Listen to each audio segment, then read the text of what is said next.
Takashi is a heartbroken loser whose best friend was clapping his crush. However, when a sudden zombie outbreak starts, he takes the chance to rizz her up and forms a group of hot baddies to clap while surviving the end of the world. Before the apocalypse, Takashi was skipping the second period of class. He sits alone, sulking, thinking about his childhood crush, Rei, who once promised to marry him, but after she repeated a class, she had a fight with Takashi, and now she's dating his best friend. Then Takagi walks in, scolding him for ditching. While leaning into him, showing off her jiggly jello, Takashi fires back, pointing out that she's not in class either, and Takagi defends herself, saying that she's smart, unlike him, who is an imbecile scum. The way she says it hits a nerve, and Takashi asks why she always acts like that. Takagi shrugs, saying she hates people who don't even realize how stupid they are. She keeps ranting, but Takashi zones out as his thoughts are elsewhere. That annoys her and she leaves. He still remembers when Rei told him she'd been giving him signs that she liked him, but he never noticed, and she got tired of waiting. Just then, a loud crash echoes from the school's front gate, where some strange guy is slamming his head against it. 4 teachers rush out. One of them, Miss Hayashi, blessed with her oversized plots, tries to talk him down. The man doesn't respond, so Tajima, one of the male teachers, steps in to restrain him. Just when he thinks he's got it under control, the guy bites him. Mr. Tajima collapses, and as the others rush to help him, he suddenly grabs Miss Hayashi's neck and bites her too.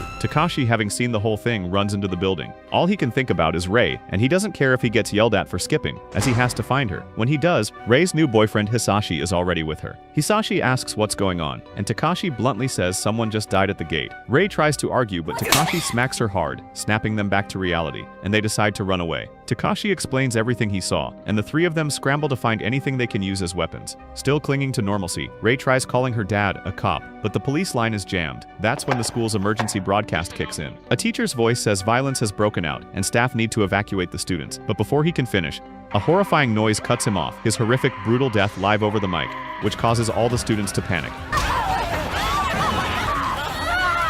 Hisashi tells Takashi they should head to the rooftop, not the stairs, as the stairwells are packed with panicked students, making it a death trap. On the bridge to the rooftop, they run into a teacher, who's already turned. He lunges at Rei, who freezes in fear and tries to get a bite on her marshmallows. Hisashi yells at her to fight, and she does, stabbing him straight through the chest. But even with his heart pierced, the teacher keeps moving, pushing Rei down in a perfect position for him to feast on. Trying to play the hero, Hisashi grabs the man by the neck, trying to save his lover, but the teacher unexpectedly twists and sinks his teeth into Hisashi's arm. Rei stabs him again from behind, and it's still useless, but Takashi realizes the truth that the teacher is already dead, with only hunger in his mind. Rei screams and desperately tries to yank the monster off her boyfriend, begging Takashi to help. Fueled by adrenaline, Takashi charges and decapitates the teacher. Rei doesn't thank him, and she races to Hisashi, who insists he's fine. But then, more screams echo from inside, and the infection is spreading fast all around them. They reach the rooftop, and when they look at the city, all they see is chaos and death. Then helicopters fly overhead, but not a single one stops to help. Inside the school, everywhere, students are devoured. Some clap themselves before they can turn. Back on the rooftop, Takashi finally accepts that this is something out of a horror movie. They have no idea how it started, but all they can do now is survive. They run towards the top, evading and attacking the undead in their way, but on the staircase, Rei tries to play hero and gets her and her jiggles yeeted into the wall. Hisashi moves fast and quickly saves her before the trio quickly barricades themselves in. By late afternoon, as the sun starts to dip, Hisashi begins to change, spilling out blood from his mouth. Rei refuses to believe it, but Takashi tells her to look around, telling her the reality they're living in. Barely conscious, Hisashi begs Takashi to end him before it's too late, not wanting himself to become one of them. Rei still clings to hope, refusing to believe it's the end, but her prayers are pointless. Then Hisashi is gone and his eyes go cold, but in the next moment he gets up as something else entirely, and the person he was is gone. Takashi grips his weapon tightly, aiming for one shot, and despite Rei's pleas for him to stop, Takashi does what must be done. Afterward, with Hisashi lying lifeless, Rei starts going mad, saying how she would have preferred to die with Hisashi rather than living with Takashi. She starts accusing Takashi of ending Hisashi out of jealousy, saying that he's angry that Hisashi gets to be with her before he does. But Takashi gives no reaction, and after hearing Rei's hurtful words, he walks towards the barricades and starts dismantling them. Rei asks him what he's doing, and Takashi tells her he's doing what she wants, for him to be gone. But Rei begs him to stay, apologizing for her hurtful words. Then, seeing the girl he still loves begging him to stay with her, Takashi caves, and he hugs her tightly, slowly accepting the new reality they're facing. Elsewhere in the school, Takagi is still doing her best with the school's chopped fatty Kauta to escape the undead. Kauta asks Takagi where they're supposed to go now. She throws the question right back at him, and he says he's thinking of heading to the teacher's room. Takagi immediately scolds him, saying the teachers won't be any help in a situation like this. On the bridge, she points out a group of students doing exactly what Kuta suggested, and just as Takagi Takagi predicts, the teachers have already turned. Takagi tells him flat that their only goal is to stay alive. Back on the rooftop, Rei is still in shock over Hisashi's death. His body lies in front of them, and a heavy silence hangs in the air until Rei stands and says she'll try calling her father again. Takagi hands her his phone.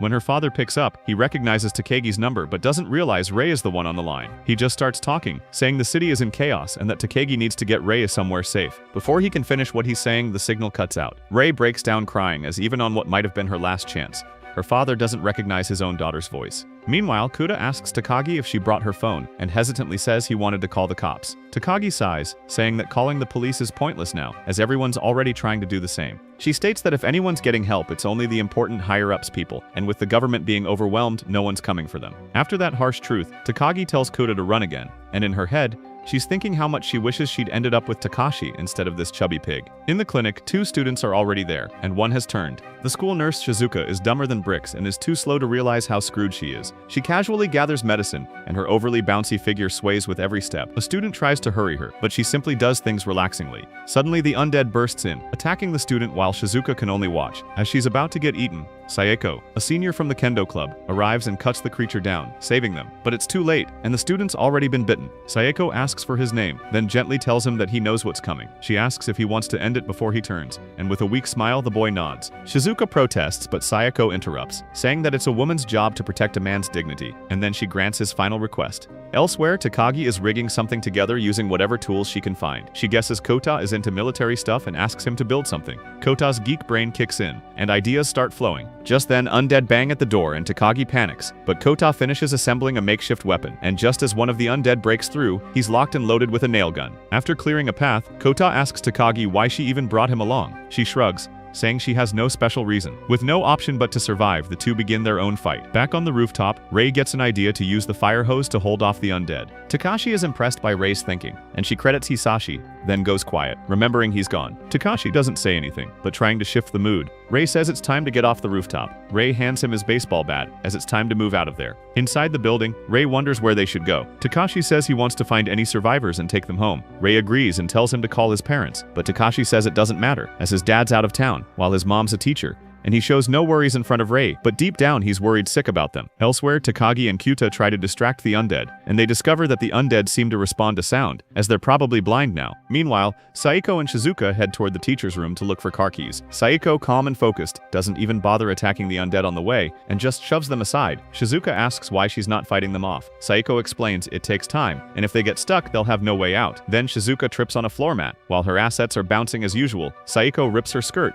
saying it's too tight for this kind of situation. Shizuka protests, as it was her Gucci skirt, but Saeko doesn't care. Suddenly, they hear something from the office. It's Kyuta and Takagi, still fighting. Kyuta yells for help, but Takagi just keeps screaming and refusing to help him, so he points out the undead right behind her, and that's when she finally screams. Everyone hears it and rushes over. Uka's almost out of nails, and Takagi's cornered, but she stumbles in front of a trophy shelf and starts throwing trophies. Nothing works, and her big ego isn't helping, until she grabs a drill and drives it into the undead's head. The rest of the group arrives, and with one look, they all move as a unit. Together, they clear the room with the power of friendship. Takagi stands frozen, staring at what she just did with the drill. Rei and Shizuka rush to her, trying to calm her down. Sayeko introduces herself, and everyone follows to do the same, except for Takagi. With her ego still intact, she says introductions are pointless right now. She yells that she's supposed to be the smartest one here, and she shouldn't be acting like this. Sayeko sees the fear in her eyes and gently steps in, telling her it's okay to stop pretending. Takagi finally looks at herself in the mirror, covered in blood, while her ego-full facade slowly fades and she breaks down crying like a little baby. Then, they manage to reach the teacher's room to regroup, and when Kuta tries to check on Takagi, he folds seeing her in glasses and gets scolded for being creepy. They talk about their escape plans and decide that as a group they should use the school bus to save their families. Just then, Rei sees the television, showing the news where it's announced that the whole world is facing the undead outbreak. Takagi grows frustrated, wondering why the government still refuses to explain what's going on with this undead situation. Takagi calmly responds that the government probably doesn't want to cause mass panic, as fear leads to chaos, and that's the last thing they want right now. The group grows uneasy again, and Rei still clings to hope that things might go back to normal eventually, but Takagi quickly shuts that idea down, saying that they're facing a pandemic, and there's no going back. She adds that what they're facing is like the great plagues of the past, except this time there's no cure. Shizuka comments that maybe the heat will make the undead rot faster, and Sayeko asks how long it takes for a dead body to decompose. Shizuka thinks for a second, and says it would take about 20 days in the summer, and longer if it's cold. Takagi cuts in again, asking how they can even tell if the undead are rotting, after seeing the dead they still walk and eat. and no one has an answer. But there's one thing everyone agrees on, that they need to stick together and get out of this school. Sayoko suggests they help any survivors they find, and Takagi adds that the closest exit is through the parking lot gates. The group starts moving. Seiko says they should avoid fights when possible to save energy and time, while Takagi reminds everyone that the undead react to sound. Suddenly, they hear a girl screaming from the stairwell from another group of survivors. Takashi's team jumps into action like a squad. Kota provides cover from a distance while Sayoko, Takashi and Rei go to close range. They regroup and head toward the main lobby, where it's packed with undead. Takagi says hiding is pointless, as they only react to noise. However, they can't stay stuck at school forever, so they need someone to test it out, and Takashi volunteers. Rei tries to stop him, but Sayeko stops her, saying that they shouldn't stop his balls of steel from testing himself. He heads down the stairs and walks right into the crowd of undead. One approaches him, but to his surprise it walks past him. He then tests out Takagi's theory by throwing an object that creates a lot of noise, and when they see that the undead are drawn into it, it confirms Takagi's theory that they only respond to sound. Then, they move silently through the horde to get to the bus. But then, one of the survivors accidentally knocks something over,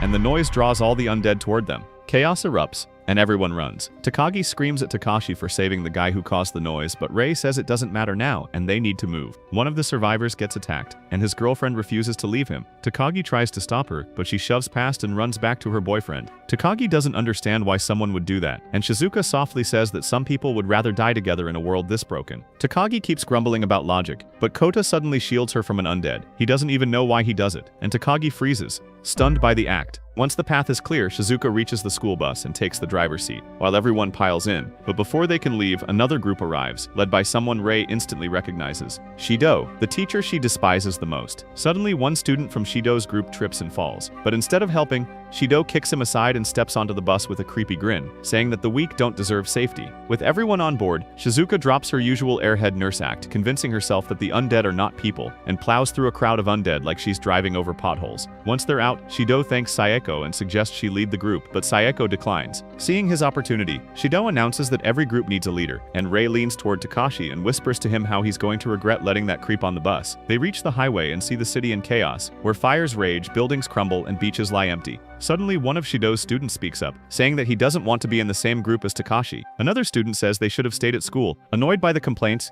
Shizuka slams on the brakes. Her bouncy figure juggles as she spins around and yells at them to shut up as they're disturbing her focus. Sayeko calmly asks the loudmouth what he wants, and he points at Takashi, saying that he wants Takashi off the bus. Kota gets ready to fire his nail gun, but Takagi stops him. Takashi confronts the guy, asking what his problem is, and when he's about to attack Takashi, Rei whacks the guy with her stick. Shido claps, clearly amused by Takashi's group. He starts giving a speech, presenting himself as the ideal candidate for the leader, and somehow, people actually buy into it. Rei's had enough and decides to leave the bus. She claims that she would rather face the undead than spend one more second with that man. Takashi follows her, trying to convince her to stay. But before they can settle anything, another bus crashes in front of the tunnel, loaded with undead. It explodes, blocking the path, separating Takashi and Rei from the others. Sayeko jumps off the bus, checking on their condition, and Takashi yells to the group that they'll meet at the police station at 7 p.m. The group splits again, and Takashi and Rei make their way into the tunnel, just as the fire from the wreck rages behind them. They pause to catch their breath when an undead biker suddenly appears behind Takashi. Before it can bite, Rei smashes its skull with a brick. She helps him up, and using the biker's ride, they drive to the city. As they drive, Takashi can't help but think about how normal everything was just hours ago, and now his school, friends, and everyday life are gone. Now he's escaped from rooftops, made unlikely allies, and survived complete chaos. Rei breaks the silence, asking if he thinks that anyone's coming to save them, and Takashi shakes his head, saying that no one's coming. Rei sighs and complains, saying he's always so negative, but Takashi just shrugs, claiming that he's being real with no sugarcoating, as lies don't help out here. Rei wants to argue more, but before she can say another word, her raised voice draws the attention of nearby undead. Takashi revs the bike, and they speed off. Meanwhile, back on the bus, Shizuka's stuck on a bridge. The group starts to fracture where Sayeko sticks with their core team, while Shido gathers his students around him, already charming the girls with fake promises and slimy sweet talk. Back in the city, Takashi and Rei pass through empty streets where the people either fled or have turned into the undead. They spot a deserted police car and stop. Rei digs through it for weapons, anything they can use to stay alive. She finds a gun, which she hands to Takashi, and he sees that it's loaded. They grab what they can and hit the road again, this time searching for a gas station, as they need fuel if they want to keep going. Eventually they find one, but it's automated using a credit card only. Takashi didn't bring money, and Rei left her wallet back at school, which leaves them one option, robbing a minimart. Takashi goes inside and bashes the cash register for some money, while Rei stands outside with the bike, reflecting on how insane the day has become. Suddenly, someone grabs her from behind, and Takashi rushes out of the store to find a large, wild-eyed man holding a knife to Rei's neck. Completely unhinged, he tells them he watched his whole family turn and that he had to clap them dead himself. Now he's alone, desperate, and he wants a piece of Rei. With sausage-like fingers gripping her tightly, he starts touching her inappropriately, taunting Takashi. He demands that Takashi drop the baseball bat and fill up his motorcycle's tank, and if he tries anything, Rei is cooked. Takashi purposefully tosses the bat aside, letting it clatter loudly against the concrete to draw attention. Then slowly, he starts pumping gas, buying time and thinking hard, while his hand inches toward the hidden gun he stashed earlier. The man keeps ranting, raising his voice and loosening his grip on the knife, and Takashi sees his moment. He lunges forward, gun in hand, and aims for the man's chest. The guy just laughs. He dares Takashi to shoot, claiming the whole gas station will blow. But there's no hesitation in Takashi's eyes, as he refuses to have a chopped-looking dude have his hands on his girl, so he pulls the trigger. The shot cracks through the night air, echoing across the city, and it's loud enough to attract nearby undead. Rei wants to go back and finish the guy off, but Takashi stops her, as that gunshot already did enough and they need to leave. They hop on the bike and speed off, leaving the man bleeding in place as the undead begin to close in, and they disappear into the city. By the next morning at the airport, the last private plane is prepping for takeoff. From a distance, two snipers cover the landing zone, both mercenaries. One of them, a woman named Rika, ranks among the top 5 snipers in the country, and they've been hired to secure the area for a group of VIPs escaping the chaos. The guy tries to rizz up Rika, offering to massage her sore assets, but she brushes him off, as she's more interested in going back and reuniting with her lady friend Shizuka. Meanwhile, the bus is still stuck on the bridge waiting for a way across, while Shido rambles like this is some kind of school field trip, telling everyone to stay quiet, hide, avoid contacting family, and trust the team like he's some kind of expert. Not far away, Kuda naps peacefully until Takagi abruptly wakes him up. She asks which way they should go, and Kuda figures maybe the outskirts of town.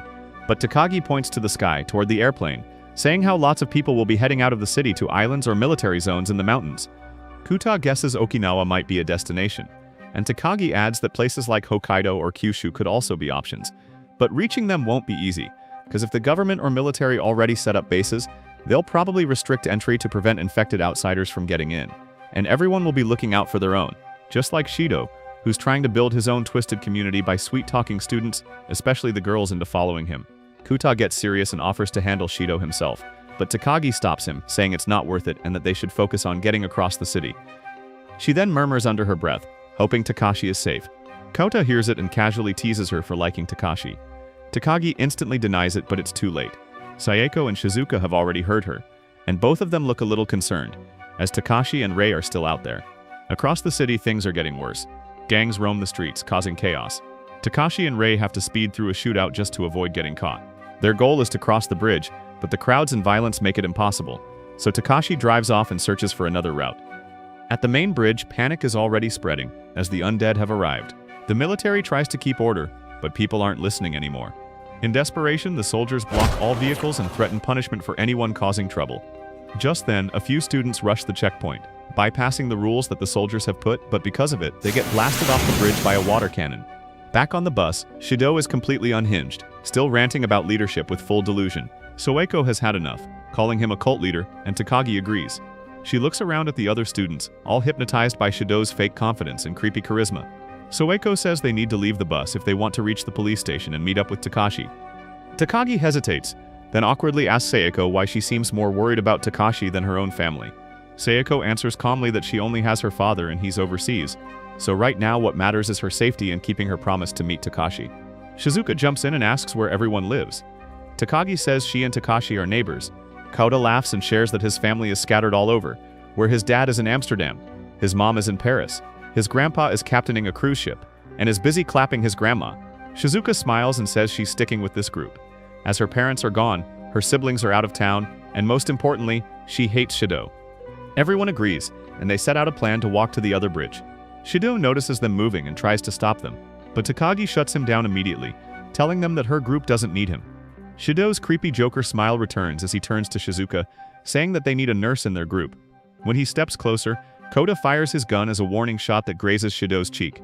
Shido explodes in rage, but Kota cuts him off, as Shido always treats him like trash, but now that there's no school and no rules, Kota can shoot him whenever he wants. With that, Sayeko, Shizuka, Takagi, and Kota step off the bus, leaving Shido behind. Elsewhere, Takashi and Rei are stuck at another bridge, caught in a traffic jam. The road ahead is closed, and time is running out, as they need to reach the police station. Suddenly, they hear gunfire, and Takashi recognizes the sound immediately. It's Kota firing his guns, and the group is trapped on the bridge. Takashi revs the engine, and goes full fast and furious, screaming out family, and launches onto the bridge, landing right where the others are pinned down. Ray jumps into the fight, and Takashi tosses his gun to Kota and charges in with Sayako. The two team up, moving in sync to take down the last of the undead with their teamwork. Once the dust settles, Ray runs straight into Shizuka's arms, burying her face first in her soft, pillowy assets. Takashi checks on Seiko, asking if everyone's okay, but both Takagi and Ray don't like seeing her that close to him. Meanwhile, Kota is ecstatic, as he finally has a real gun in his hands. With the sun beginning to set and the police station still far off, they need shelter, and that's when Shizuka remembers her friend Rika, who has a place nearby. So the group decides to head there, and Takashi drives them one by one on the bike.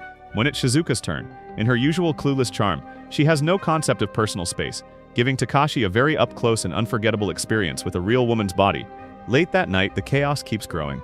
Everyone now knows the undead virus is a global crisis, while the government can't handle the flood of people rushing to shelters anymore. Meanwhile, the group finally makes it inside the apartment, and the girls immediately take over the bathroom, eager to clean up together.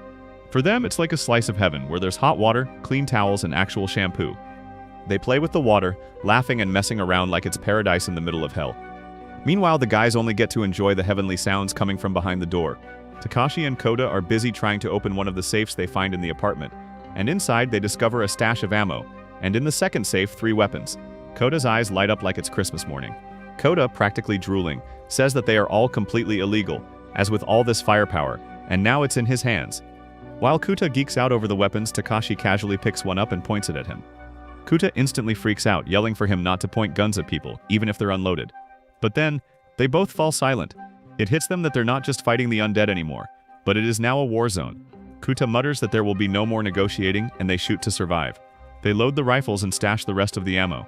Kota casually mentions that he trained in the US for a month with an ex-Delta Force soldier, and Takashi stares at him, part impressed, part horrified, saying how happy he is that they're friends. He glances around the apartment, questioning who Shizuka's friend is to even have all this gear at home. Kota explains that technically it's not illegal to buy the parts separately, as it only becomes a crime when you assemble them. He adds that Shizuka once said her friend was part of the special assault team, but cops usually live in dorms, and if this friend has a private apartment like this, then they're seriously loaded. From the bathroom, the girls' laughter gets louder. Kota looks nervous that the undead might hear their noise, but Takashi reassures him, saying that the loudest place that will attract them is the bridge. Meanwhile, at the bridge, people are still trying to force their way into shelters. Riots break out, protesters scream for answers about the origin of the virus. The police receive direct orders: protect the shelters and the bridge at all costs. When rioters push past the barricades, an officer asks for confirmation, and the order is clear. Takashi and Kota use binoculars to watch, but when it's Kota's turn, he spots a news crew and tells Takashi to turn on the TV. The news shows the protests where people accuse the government of using quarantine as a cover-up to keep the shelters exclusive. Flyers are being passed around claiming the virus is a bioweapon, but no one knows the truth. Takashi frowns at that statement, as while in games and movies, it's always some bioweapon, this one feels like a conspiracy theory. Back at the bridge, the undead close in and the police open fire. A woman runs with her daughter, begging the officers not to shoot, but her daughter's already turned. She bites her mother, and just like that, following their order, the officers have no choice but to pull the trigger. One man won't stop screaming, accusing the cops of murder. The police chief confronts him, calmly asks him to back off twice. When the man refuses again, the chief pulls out his pistol and shoots him dead, following the order of controlling the chaos at all costs. For a moment, everything goes quiet. Then the broadcast cuts out. Takashi shuts off the TV, and he wants to get out of here, but Kota shakes his head, telling him that it's too risky at night. Suddenly, Shizuka comes crawling in from behind, drunk and giggling, and crashes right into Takashi. Her generous assets smother him, as she plants a kiss on his cheek. He tries to stop her, but his hands land somewhere they shouldn't, causing Shizuka to make happy noises before he finally pulls away. Still completely out of it, Shizuka changes her focus toward Kota, and kisses him on the cheek too, causing his brain to fry crispy on the spot. Takashi sighs and carries her to her room, thinking that if this were a different situation, he would make a teacher-student movie right there. But just as he says that out loud, Ray catches him, with Shizuka draped over his back. Ray, also drunk, leans in with a dazed expression, and mumbles something about seeing 3 of him before collapsing to the floor. She starts crying, whispering about her dad and Hisashi. Takashi gently tucks Shizuka into bed, pulls the blanket over her, and just when he thinks things can't get any more plotful, He spots Takagi asleep on the couch, her assets barely contained, threatening to spill out. Takashi goes to the fridge to grab something to eat, not noticing Sayeko cooking behind him, saying that she's cooking dinner. When he turns around, he freezes, seeing her wearing only an apron, which is a dream costume for all men to see their wives in. Completely calm, Sayeko explains that she couldn't find anything else that fit, so she wore this. Takashi stares, saying how it's a little risky, but Sayeko brushes him off, saying how she trusts him and Kuta. Just then, loud stomping echoes from the stairs, and when they look, it's Rei, who's still drunk, and is now demanding Takashi's attention. Sayeko lets him go to her, telling him to keep the belly burping quiet. Then Rei rambles about Hisashi, how sweet he was and how affectionate. She says Takashi's too blunt, unlike Hisashi, and he stays quiet, hands her a drink, and asks if she's tired. It angers her, and Rei explodes again, calling him insensitive, unlike Hisashi. Takashi finally loses it, refusing to be compared to a dead guy, and acknowledges that while he'll never be Hisashi, he's the only one she has. Stunned, Rei stares at him in silence. Her teary eyes lock onto his, and in that moment she kisses him. While everyone is sleeping safely inside their sanctuary, the outside world just keeps getting worse with people panicking, and the undead feasting on them. After his kissing session, Takashi checks on Kauta, who's already in position with his sniper rifle, watching the waves of undead pouring into the streets below approaching their place. Outside, an NPC is desperately trying to fight off the undead with his gun, but ends up dying. Sayeko hears the gunshots and quickly joins the boys to see what's going on. Takashi is already fired up, ready to shoot them to save the people below, but Sayeko stops him. She reminds him that shooting will only attract the undead to their building, and that other survivors might see their lights and think it's a safe place. She tells Takashi to look again at how wrecked the city is. Takashi pauses, as there's something different about Sayeko tonight, and she turns to him and says maybe he wants to be a hero, but she's just trying to be realistic. Takashi steps back onto the balcony to look with the binoculars. Down below, people are doing whatever they can to find shelter, even if it means fighting for it. Among those people, Takashi watches one man desperately carrying his daughter from door to door, begging for somewhere safe to stay. She asks her father where mom is, and the man calms her daughter, saying that mom is in a better place. He tries knocking on one house for shelter, begging to at least let his daughter in, but no one opens up. Out of desperation, he threatens to break down the door to get his child in, and only then does someone finally answer. But suddenly, out of fear, the homeowner stabs the man in the heart, right there on the porch, and the door slams shut, leaving the dying man and his little girl alone. She doesn't even understand what just happened, but even in his last moments, the man calms his daughter down, telling her to hide. The girl starts crying, confused and terrified, begging her father to come back. Her screams begin to draw the undead, and Takashi can't take it anymore. Kauta already has the sniper aimed, and saves her with his shot, while picking off the undead to clear a path. Takashi calls her out about him shooting, and Kauta refuses to let the girl die, which Takashi agrees to. He goes downstairs to get her, and on his way he runs into Rail, who wants to go with him. Takashi orders her to guard the gate, and Sayeko pops up, respecting his determination and wishing him luck. Before leaving, Reo hands him the handgun, and shares a quiet moment together. Then, with the girl's help, Takashi grabs his bike and heads out, while Kauta watches his back from above. The rescue mission begins, and Takashi speeds through the streets on his bike, ramming into the undead while Kauta guides him from a distance with his precise sniper shots. When Takashi reaches the girl, his bike slips, leaving him without transportation. But he focuses on the girl with Kauta's cover. Takashi manages to get to the girl and a random dog. He continues to clean down the house when suddenly an undead pops up, forcing him to use his gun, and draws the undead's attention. Meanwhile, Takagi wakes up from the gunfire. Realizing the undead might start swarming soon, she rushes to wake Shizuka. Still half-dressed, Shizuka stumbles out of bed, and Kauta gets a front-row view he'll never forget. Takagi, unfazed, tells him to get ready to leave the building. The girls gather downstairs, and Sayeko announces it's time that they're getting in the car and pick Takashi up, as the undead are already following the noise he's made. Back on Takashi's side, he manages to lock the gate behind him to keep the undead out. The father's body still lies there, and Takashi covers his face and gives him a flower as a sign of respect for his final burial. He whispers to the girl that her father died protecting his daughter, and that he was a hero. The girl cries one last time, saying goodbye to her father. She leans on Takashi now, asking what they should do and how they can get out. Takashi doesn't have an answer, but then he sees a gate wall where they might escape. Meanwhile, Sayeko and the others are loading up the gear into the Humvee, but Kauta spots Takashi and the girl moving on top of the wall, avoiding the undead. He tells himself not to look down to calm down his nerves, but in the middle of it the dog licks him, and the little girl tells him that she needs to pee. He asks her to hold it in, but she begs him to let her go, so he lets her relieve herself right on his back. As Takashi reaches the edge, the Humvee comes tearing down the street. Sayeko stands tall on the roof, looking mommy as fudge, while Kota covers from below. Shizuka drives like a maniac straight through the horde. They pull up just in time, and Sayako leaps down and starts slicing a path open with her sword, while Kota snipes over her shoulder with deadly precision. Takashi scoops up the girl, sprints, and jumps into the vehicle. Then, they head to the next part of the city to find safety. The next day, the Humvee cruises down by the river. The little girl's name turns out to be Alice, and she immediately clings to Kuta. It's now Kuta and Takagi's turn to keep watch, while Takashi, Rei, and Sayako finally get some rest. As they near the end of the river path, Shizuka gently wakes everyone up. Rei is the first to open her eyes, and at first she smiles, realizing she's been leaning on Takashi, but her smile vanishes the moment she sees Sayako drooling on his creamy cannoli. Her mood flips, and she pinches Takashi right in the cheek. That pinch snaps him awake, and as he processes what's happening, his heart nearly stops, especially once Rei points out what he's got on his lap. Sayako starts waking up too, and her apron barely hides anything until she sits up properly. The Humvee comes to a stop under the main bridge. Shizuka pulls out some clothes she'd taken from her friend's place, and the girls start changing. Meanwhile, Takashi and Kota stand guard on the other side. While they wait, Kota hands a gun to Takashi, as he figures he might need it soon. He quickly walks him through how to use it. Just as the explanation wraps up, the girls finish changing, and now they're prepared in their own way. Takashi and Kota are both left speechless. Rei, now showing off her own gun, catches Takashi's concern, but quickly brushes it off, saying Kota already taught her how to use it. Takashi and Kota move out to check the main street. It's quiet with no undead in sight or people. The road's clear, and Shizuka drives the Humvee back up onto the streets. Even though there are no signs of life, Rao quietly hopes her father is still out there. The closest house belongs to Takagi's family, and Takagi doesn't expect much, but she still wants to check. Shizuka drives along the main road, while Takashi and Rao stay on top of the Humvee, keeping watch. Takashi notices there are no choppers flying over the city anymore, and Rao points out they haven't seen any undead since they left the river.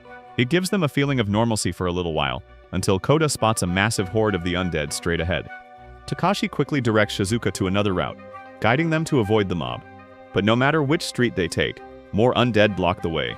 Shizuka starts panicking, trying to weave through the streets, until they end up under another bridge. That's when Rei sees an iron wire stretched across the road, and Shizuka can't stop in time. The Humvee stops, and Rei is thrown off the roof, landing hard on the pavement. Takashi jumps down to help. He tries using his gun for the first time, but misses his first few shots. Kota gives him quick instructions, and soon he's landing solid hits. Kota and Sayako rush forward to clear a path. As Takashi starts getting the hang of the gun, he runs out of bullets. He reaches into his pocket, but his hands fumble and the ammo slips through his fingers, so now he's empty-handed. Panic sets in, and for a moment he thinks it's over. He pulls Rei close, shielding her, but then remembers that Rei has a gun. With no better option, Takashi uses her thick body as a support and rests the gun on her, firing at the undead closing in. Between the bullets and Sayako's elegant, deadly movements, it feels like the animation team goes all out animating with one hand for the jiggle physics. Alice, though still a kid, tries to help. Her hands tremble as she passes bullets to Kota, and seeing her like that, Kota makes up his mind that he's clearing the path no matter what. Takagi finally jumps in too, trying to act brave and fire a shot. Everyone is doing their best to fight back, but all the noise draws more and more undead, and by the time the sun starts to set, they still haven't found a way out, while bullets are depleting quickly. Then, suddenly, Zeke, the dog, leaps from the Humvee and starts attacking the undead. Seeing that, Takashi knows he can't stay back.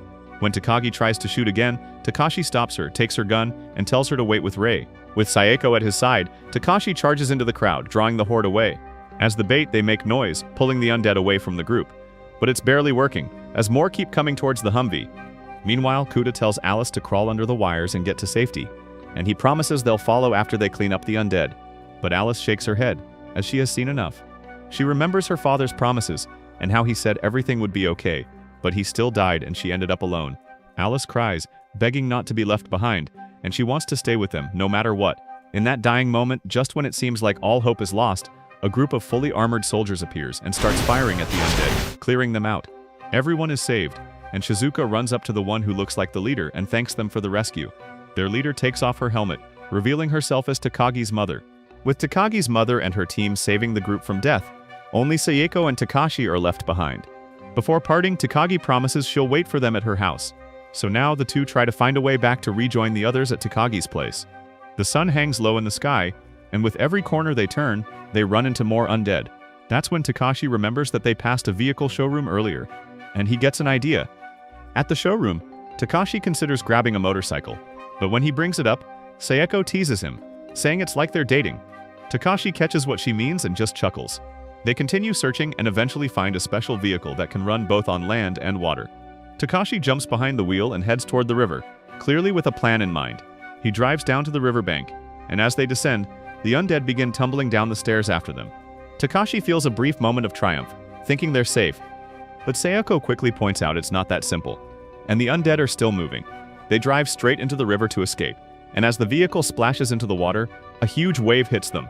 Sayako ends up soaked, and Takashi, completely caught off guard, freezes, turning into a total robot, unable to form a single coherent word at the sight of such a beautiful figure. With the sun setting and undead still lurking near the riverbank, Takashi steers them toward a small island-like patch in the middle of the river. He suggests that they rest there overnight. But then Sayako sneezes, as her wet clothes are making her cold. Takashi, struggling to keep his eyes focused, realizes she needs something dry to wear. Without thinking too hard, he grabs his own sleeveless shirt and hands it to her, just until hers dries.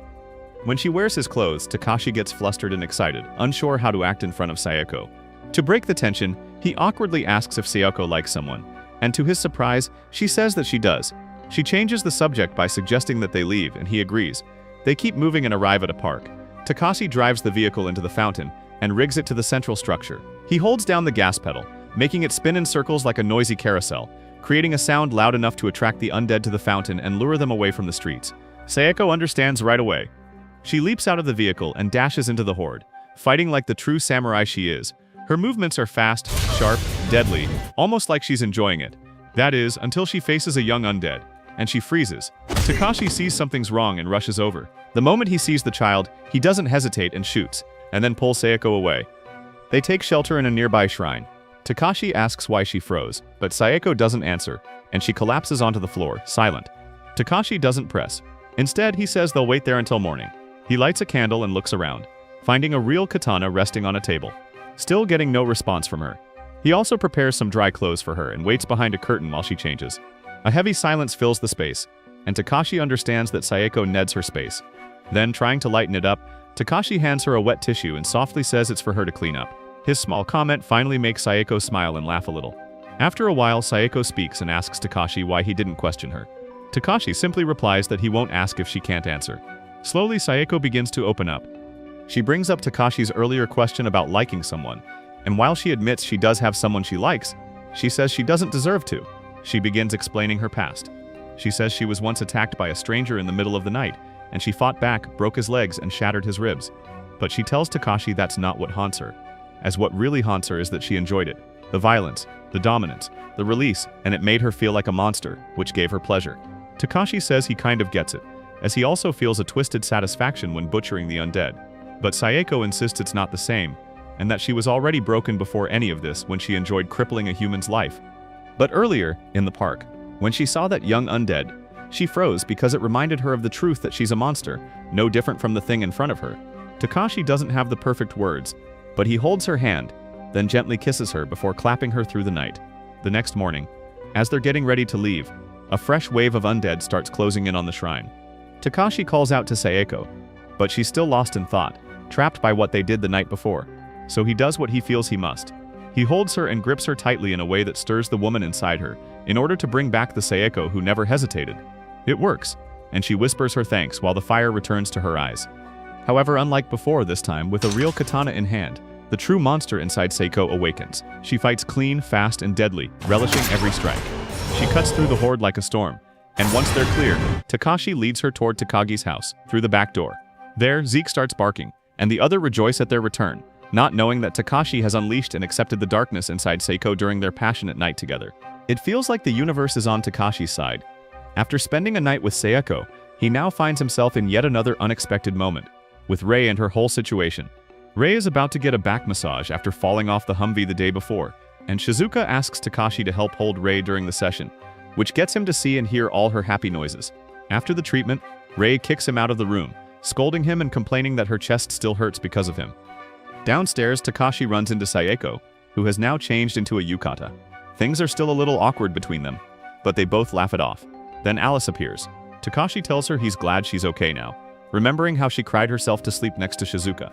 But the peace breaks quickly when voices start rising, as Takagi and her mother are arguing. When Takashi asks what's going on, Takagi snaps at him, annoyed that he still calls her by her family name. Takagi's mother apologizes for her daughter's attitude, but Takashi says it's fine and personally thanks her for letting everyone stay at the house. Meanwhile, Takagi approaches Kuta, who's still working on his guns. She tells him straight that they can't stay here much longer, as the house is running low on resources. Water and electricity are already stretched thin. At the same time, Takagi's mother is telling Takashi the same thing. The military has taken control of utilities, stepping in without waiting for government orders. As for the people seeking shelter at her estate, she says only those willing to fight can remain. She asks Takashi to help Takagi understand this and make her see reason. Back in the garage, one of the adult workers spots Kauta with his guns and tells him that students aren't allowed to handle weapons. Kauta looks like he's about to crumble under the dude's pressure, but Takagi steps in right away, defending him, and the man backs off, realizing he's facing his master's daughter. Afterward, Takagi points out how adults still see them as just students, and no matter what they've been through, the grown-ups won't take them seriously. The group gathers for a meeting in Rei's room. Since she still can't walk, and Takagi refuses to waste more time, she asks everyone directly whether they should stay together or split up. Hearing that, Sayoko understands that under the protection of Takagi's powerful family, there are only two options, and that they either join in or get out. Takashi asks why they have to split up at all, and not just stay here and rely on Takagi's parents, knowing they have the resources and security. But then Takagi snaps. She shouts that her parents are great people, great leaders, so great that they forgot their own daughter, as all they care about is protecting their image and their followers. Takashi grabs her by the collar, eyes burning with frustration. He tells her she should be grateful that she still has parents, still has a home, while the rest of them don't even know if their families are alive and kicking. His words hit hard, and Takagi falls silent. Takashi lets go before she can say anything else. Then a loud commotion erupts outside. It's Takagi's father, arriving with a container truck. Surrounded by his followers, who are people he's led into the estate, he drags out one of the undead and introduces it to everyone as his former friend. Then, to everyone's shock, he decapitates it in front of everyone to prove a point. He declares that if they want to survive, everyone must fight, even if it's against their former loved ones. Silence falls, and no one dares object to him. Back inside, Kuta finally speaks. He mutters that a sword isn't enough, as while it can cut through bone, after 3 bodies it becomes useless. However, in contrast, Sayeko replies calmly that she believes swords can work if they're of good quality and in skilled hands. Kuta suddenly lashes out and storms off. Takashi chases after him, but loses him in the hallway. Alice, noticing the panic, offers to help. Knowing that she and Kuta are friends, Takashi nods and lets her go, believing that the little girl can calm him down. But minutes later, Alice comes running back, panicked, saying that Kuta is in trouble. Elsewhere, Takagi searches for Kuta too, but instead finds Sayeko sitting silently by the koi pond. Takagi, never one to hold back, makes a comment. Sayeko stands up, saying she's not in the mood. Takagi tells her the truth that they won't have the luxury of calm for long, as their peaceful days are ending. She adds that, in the end, they'll have to fight, either alongside her parents or as their own group. Meanwhile, back with Kamta, some of the adult workers have caught him and are trying to take his guns, saying students aren't allowed to be armed. But Kamta begs, saying that the weapons are all he has. The situation grows tense, and the workers are ready to take him by force. Takashi arrives just behind them, but before he can step in, Takagi's father appears. He demands to know what's going on. The workers explain that Kamta's weapons are illegal, and students shouldn't have access to them. Takagi's father looks directly at Kauta and asks for his name. With trembling hands and a shaky voice, Kauta gives his full name, even his class. He begs him not to take his guns, saying that they're the only thing he's good at. Takagi's father has just one question, and asks Kauta his worth. Before Kauta can answer, Takashi steps forward and shouts that Kauta's worth is that he can protect his daughter. Recognizing Takashi, the man pauses and listens. Takashi continues that Kauta has saved Takagi more times than he can count. Then Sayeko adds her voice, testifying that she has seen Kauta's tremendous gun skill firsthand. One by one, the rest of the group steps forward. All of them stand behind Kauta. Lastly, Takagi steps up. With a steady, unwavering voice, she declares that only Kauta and her friends have ever protected me, not her perfect parents. Days later, behind the scenes, one of the students who had been with Shido is still lurking around. He reports everything about Takashi's group back to Shido, who is now comfortable playing the leader of his twisted little degenerate cult. Back in the survivor tent, Takagi stops sugarcoating things. She bluntly states that the government has no idea what's happening, so they're covering it all up to avoid mass panic. The adults don't take what she said well, and they argue with her, refusing to believe that the dead are actually walking. To them, it's just some new virus, something that still has a cure. Takagi challenges them, questioning that if they're so sure, then who among them will step up and prove it? To no one's surprise, no one answers, and no one even tries. Takagi states that she agrees with her father's policy that no one should get bitten, and if they encounter the undead, it has to be shoot on sight. But the adults still aren't ready to face reality. One woman claims it's all a power play by Takagi's parents, where they're using fear to control the masses and using dumb students to provoke others into fighting the undead. which she believes to still be sick but innocent people. Takagi, Kota, and Takashi can barely believe what they're hearing. They say nothing, deciding it's pointless to argue with people who refuse to open their eyes. Initially, Takagi only wanted to explain, but now, she's furious. She mutters that these people just don't want to see the truth. Kota says he kind of understands, as people tend to ignore what they don't want to deal with. That even when they know the truth deep down, they'd rather pretend it isn't real. Takashi gets it too, as it's like when he didn't want to accept Rei being happy with her ex. But Takagi tells him that it's not the time for wishful thinking.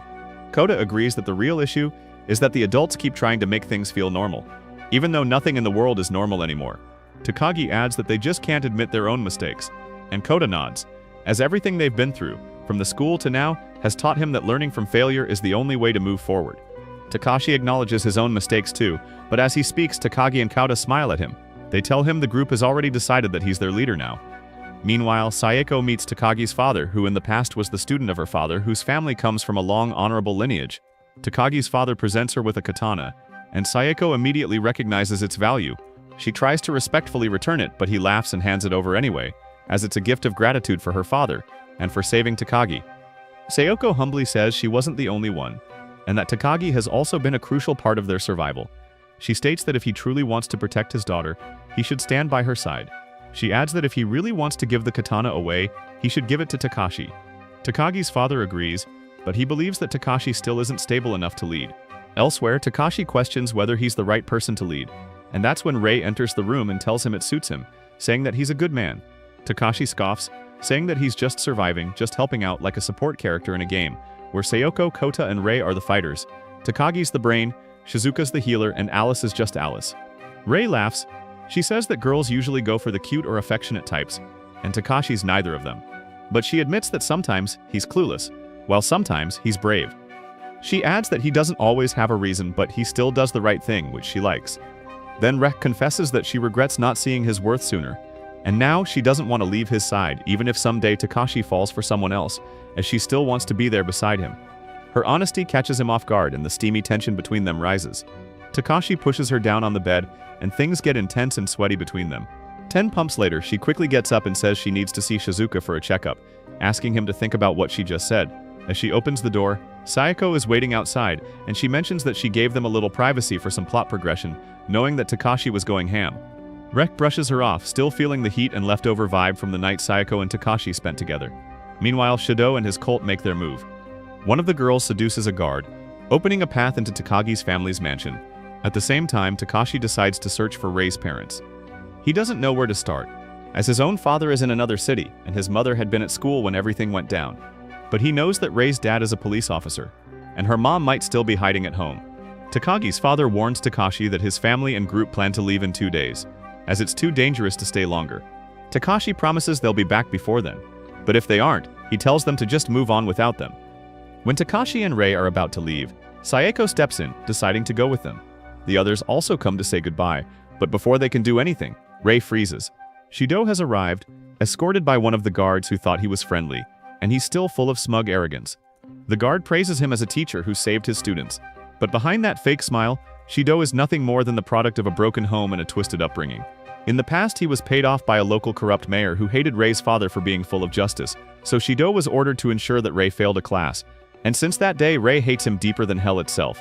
The moment she sees him, she charges, gun in hand, knife pointing, ready to stab him in the face. Shido goes quiet. He asks Rei when she knows how to use a gun. She replies coldly that it was her father who taught her, the same man whose reputation Shido destroyed. Rei reveals that she stayed quiet all this time because her father promised he'd bring Shido to justice. But now, with him right in front of her, she's ready to send him off to hell. At that moment, full of chadness aura, Takashi's father walks in. He tells Rei that this is a free world, so if she wants to clap Shido dead, she can do it. Takashi tries to stop her, but Sayeko holds him back, saying that this is Rei's decision. Shido tries to manipulate her, telling her to pull the trigger, so she'll live with the guilt of being a murderer. But being the bigger person, Rei doesn't fall for it. She says even if he dies here, it won't give him any worth as he will still be worth less than dirt. She walks away with her head high, while Takagi's father gives the order that Shido and his cult are to get back on their bus and leave the mansion. Somewhere far beyond the walls of the estate, chaos only escalates, as countries blame one another and tensions rise. Among the decisions the leaders make, some decide it's time to go back to the Stone Age, and they shoot nuclears at each other. Back on land, Shizuka suddenly lights up as she remembers her friend's phone number. The one with the apartment, the Humvee, and a stash of guns, Rika. To her relief, Rika answers and Shizuka immediately bursts into tears, overwhelmed that her friend is still alive, and starts rambling about everything she's been through. Rika, currently stuck at the airport, barely gets a word in before an explosion lights up the sky where missiles detonate mid-air. A blinding flash spreads across the country, causing power to go out, signals to die, and machines to fail. Takagi suspects it's an EMP, a high-altitude nuclear explosion. She explains the science that the gamma rays create electrons from the atmosphere, triggering the Compton effect, and the Earth's magnetic field spreads the pulse everywhere. Or in simple terms, every electronic device is fried crispy. The impact is immediate, and Shido's bus loses control and crashes at the end of the road, tearing down a barricade, leaving Takagi's family estate exposed to the undead. Takagi's father quickly calls for a plan. Takagi points out that older vehicles, especially ones with minimal electronics, could still work if their parts are replaced. Her calm response and quick thinking make her father proud. At the gates, the undead begin to surge. Takagi's father orders them locked, and Kuta helps take down one that gets too close, prompting one of the adults who had once tried to take his gun to apologize. Meanwhile, Takagi's mother prepares for battle in her own way. Dropping all of her swag, she tears her dress at the thighs for better mobility, and Kuta can't help but be a simp to this hot mommy. She gives Takagi a gun, revealing that she once trained in executive defense while working on Wall Street, and that she's even better than her husband. She asks Kota to teach Takagi how to use it, and he lights up with excitement. The front gate finally breaks down, with the undead flooding in. The group retreats into the building, while the other survivors, still clinging to the belief that this is just some curable virus, finally face the horrifying truth and are feasted on. Takashi takes the right flank. Sayeko moves gracefully through the horde, and when one gets too close, Rei steps in to cover her. From above, Kota snipes as always, and Alice also steps up, bravely carrying ammo that is heavier than her whole body. But despite their best efforts, or how well they fight, the undead just keep coming. Takagi's father organizes those still willing to stand and fight, while women and children are moved to a bus for evacuation. A guard reports that another group that traveled to the next city is safe and working on reinforcing their gate. Takagi wants to stay and defend the house, but her father refuses, as he knows the gates won't hold, and the undead will get in one way or another. He tells Takashi to be strong and asks Kota to protect his daughter, as Takagi will leave with the group. Takagi protests, but her mother slaps her. She tells her to wake up and that they have responsibilities here, and sending her away is the one thing they can still do to protect her as her parents. Alice gets a gentle hug from Takagi's mother, who tells her to be a good girl, stay safe, and listen to what she's told. Takagi gives her parents one last look and says goodbye before heading towards the garage where the Humvee is being repaired. Back on the front lines, Takagi's father gives his final command and charges into the blood-filled battlefield. At the garage, the mechanic explains that the Humvee is built to withstand an EMP, and that whoever modified it was insanely prepared. However, a few parts still need fixing, so the group has no choice but to wait and survive. Until the end, Takagi's parents fight side by side, covering each other, knowing full well there's no way out. After a while, the Humvee is ready, and Takagi tells Shizuka to get in.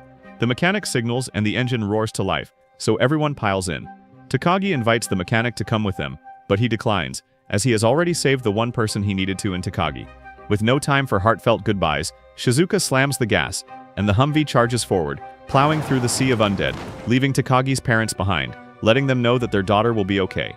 As the sun rises, Ri stares out the window, still thinking of those left behind. Takagi, holding back her emotions, tells everyone not to talk about it, but Kuta snaps, and he urges her to stay strong. She knows that he's right, and that there's no time to mourn. Takagi hears the engine and realizes that the Humvee isn't fully repaired, but Takashi tells Shizuka to keep driving. He tells them that he still has to find his mother and Ri's parents, and afterward they'll search for Rika too. With a road full of uncertainties and the undead in every corner, death is a certainty. But with guns in their hands, jiggle physics of the gods, and the power of friendship, together they move forward to stay alive. Comment down below, clapping zombies if you watch till the end. Subscribe so you don't miss the next video.